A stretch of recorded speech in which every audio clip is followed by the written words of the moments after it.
We've created a short 2-minute video, and I just thought it was worthwhile showing you the seeds of the Agile Aging Alliance.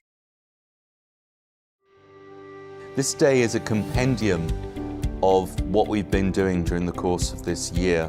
We've organized 10 roadshows across Europe, taking stock of the interests of stakeholders from different disciplines that are interested in age-friendly homes and housing. With this project, we are sowing seeds. That's what we're doing. We're pulling the right people together with fertile imaginations, and we're throwing ideas out there, and it's up to them to take those ideas and see what happens. And then they feed back to us, and that's exactly what we saw today.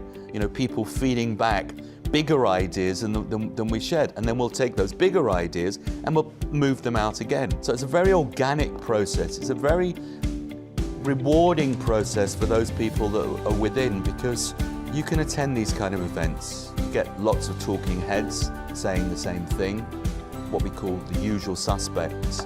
And what we've managed to achieve with this project is a lot of unusual suspects that are bringing fresh ideas to the space. And more importantly, we've got young unusual suspects that are coming in and saying, hey, we want to do something for our older selves. We're not talking about the elderly and them over there. We're talking about our futures. So we have to do something about it. And this is what we're willing to do. If you assume that everyone over 65 is past it, what a vast array of human potential you're writing off at that moment. Now, I've just been chairing for Oxford University something on creating healthy cities, what makes a healthy city. And of course, aging is part of this, looking at how one can ensure longer lives that are healthy.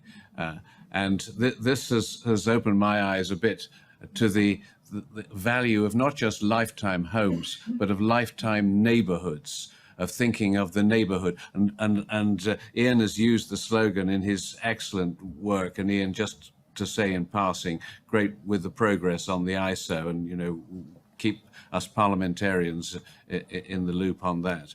But lifetime neighborhoods and neighborhoods that care, yes, they coincide. Lifetime neighborhoods means thinking of the neighborhood that you build in terms of how much health and well-being it will create and sustain in the years to come. I'm afraid, once again, I'm going to give the house builders, any of you here house builders, give you a hard time. You wouldn't do the lifetime homes unless you had to.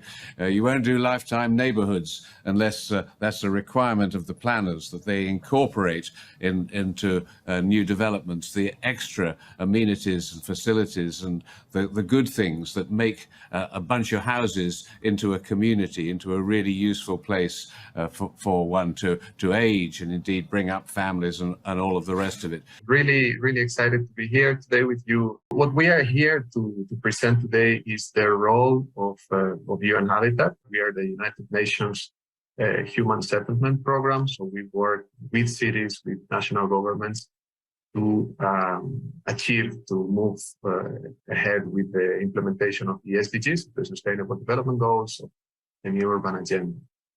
And what we see today and what you see in the screen is the main challenges that urbanization, that climate are bringing, are questions that relate very much to what we are discussing today.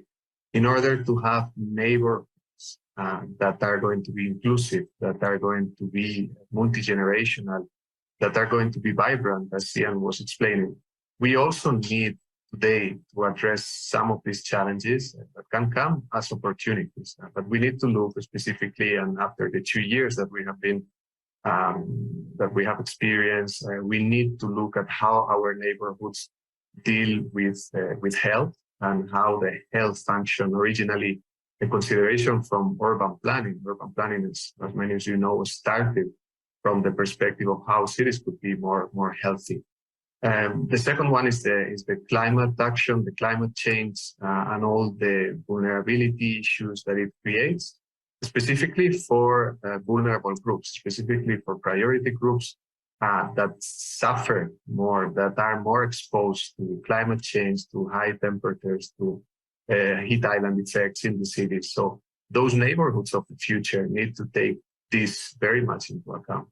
The digital transformation was already mentioned, so Ian was talking about it, and it is crucial that this digital transformation happens in an inclusive manner, that those technologies are inserted in a way that different groups of population can use it. And the last one, which maybe is something that it has not been brought, as you said, unusual suspects. Rapid urbanization is something that is not a characteristic of a few countries where we work, but indeed where we are based in sub-Saharan Africa, in Asia, in Latin America, we see that rapid urbanization has a very strong influence in how cities and how neighborhoods are shaped. And therefore, we need to bring it or take it very much into account. How do we design the cities or the other part of the cities in developing countries is also going to have a huge influence in how the neighborhoods of the future will look. I think a couple of things about healthy cities, healthy neighborhoods, lifetime neighborhoods that have struck me. One is the fact that being amongst green things, being in an environment in which there are trees and there is landscape, this is very, very precious. The garden cities had that name for a reason. Gardens and greenery and nature really mean a lot to your health and well-being, your mental health and well-being, and having that on your doorstep, not being just in a place where every last inch has been taken up, squeezing in the maximum number of homes onto the site. That is important in itself. And the other thing is the ability to walk to places safely and cleanly and easily. We know that the obesity epidemic has struck across the world. In America, life expectancy is falling, and that is not least because of the obesity that America suffers from on a grand scale. The use of the motor car to move from just outside the front door to just outside the door of wherever you want to be. This is not good for us. And we need, in terms of creating tomorrow's communities, lifetime neighborhoods, we need to think of the value of being able to walk and cycle, and indeed, I got this new phrase, I hadn't heard it before, but walking and wheeling. You need to be able to wheel, because we may have scooters in the future in greater numbers than at the moment.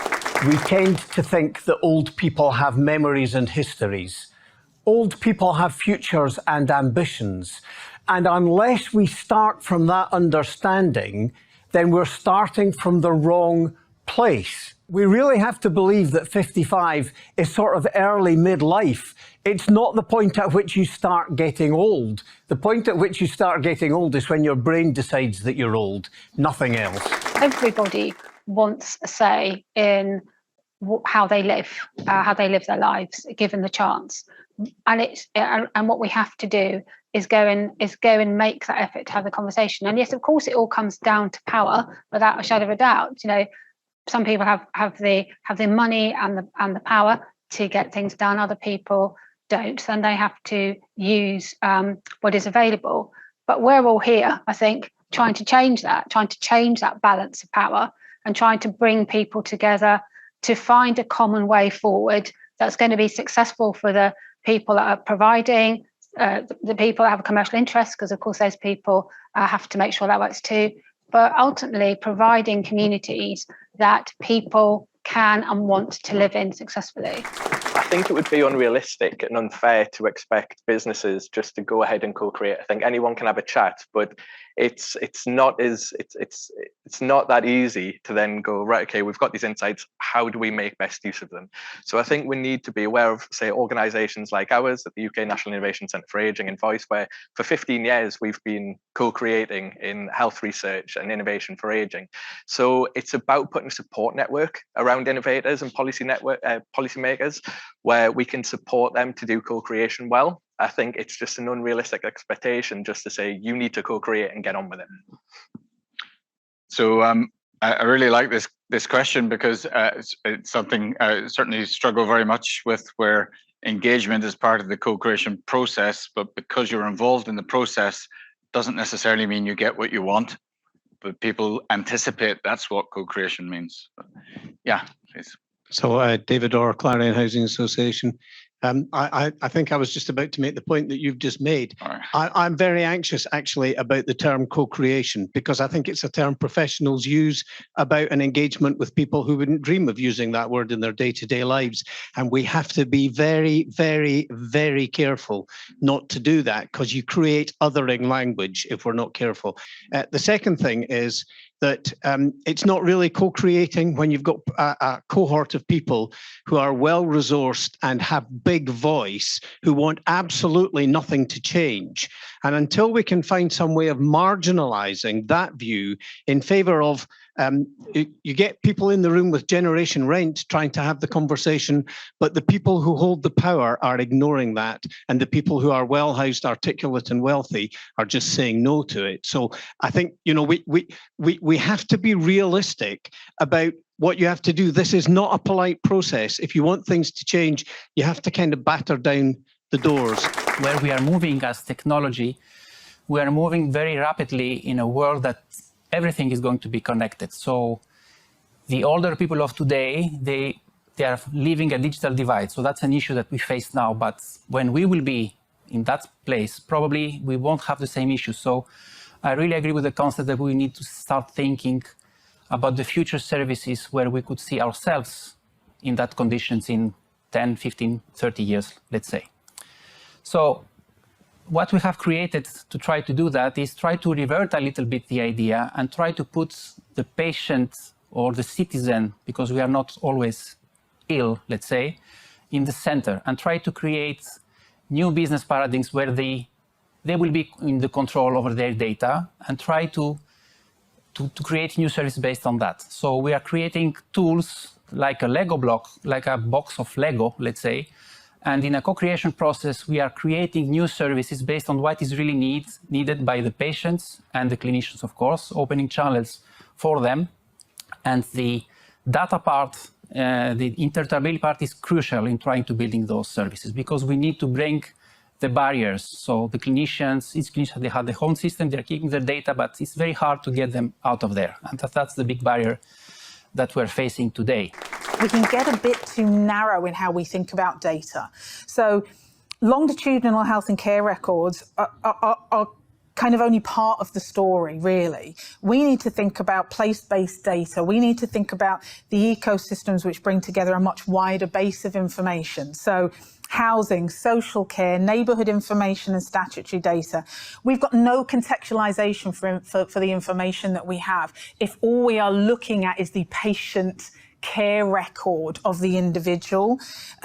So we don't understand what the wider determinants are of health if we don't have that visibility. What part does education, kind of housing, poverty play in and around that allows us, again, to think about how we can put in preventative services and targeted services for individuals. And I think that as we move towards kind of a kind of broad and inclusive place-based ecosystem of data centered around the individual and their requirements, that really is the holy grail, I think. And it is possible, but it's going to require a change in thinking, a change in approach, and ultimately kind of probably a change in the way that kind of public sector budgets around those things as well. A lot of what we've heard about today, data collection, technology, control systems, things actually, automated processes, interoperability.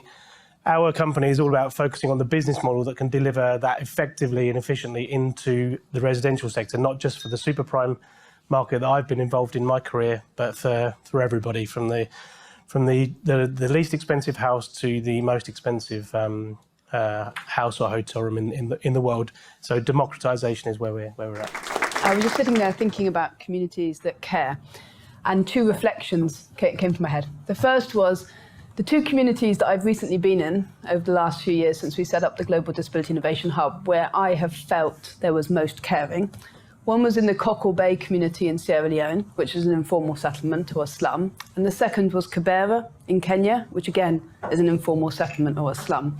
And in both of those places, the disabled people were helped not by any technology, because there wasn't any, but by other people. Like the children would help blind people get around, people would help people. And I often feel when I'm in those places, and then I come back to London, that there's this dichotomy of progress, if that makes sense. And the second reflection is I grew up in nursing homes. My parents had nursing homes. One for very wealthy people that could afford private rooms, which had 12 or 14 beds, and I used to cycle there after school and meet people who had survived the Holocaust and things. And then the second one was for more working class people. One was in Chichester, one was in Bognor Regis. If you know West Sussex, you can figure out which was which. And I, as a kid, used to ask myself two questions. One, why are these people here? Especially if they only had a stroke, why are they here? I don't understand. And secondly, why do the people in the one where the people are poor all sit together? And people who are rich all stay in their own rooms, generally being really miserable. Right?